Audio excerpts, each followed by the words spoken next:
জায়গায় যদি বিসমিল্লাহ পড়তে ভুলে যান, আপনার জীবনে বিপদ আসতে আর কিছু লাগবে না, বরকত কমতে আর কিছু লাগবে না। এই 3 জায়গায় যথেষ্ট।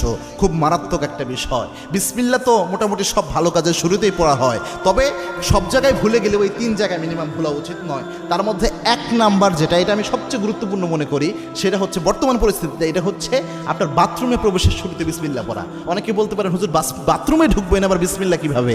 বাথরুমের শুরুতে তো আমরা আল্লাহুম্মা ইন্নী আউযু বিকা মিনাল খুবসি ওয়াল খাবাইস পড়ি, এটা না আমরা পড়ি। হ্যাঁ, এটার ব্যাপারে আল্লাহর হাবিব সাল্লাল্লাহু আলাইহি ওয়াসাল্লাম জানিয়েছেন।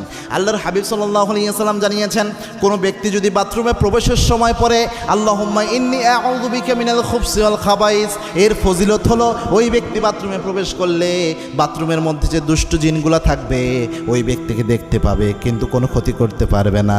কিন্তু কোনো ব্যক্তি যদি বিসমিল্লাহ লাগিয়ে দিতে পারে, বিসমিল্লাহি আল্লাহুম্মা ইন্নী আউযু বিকা মিনাল খুবসি ওয়াল খাবাইস, এই বিসমিল্লাহ সহ যদি দোয়াটা পড়তে পারে,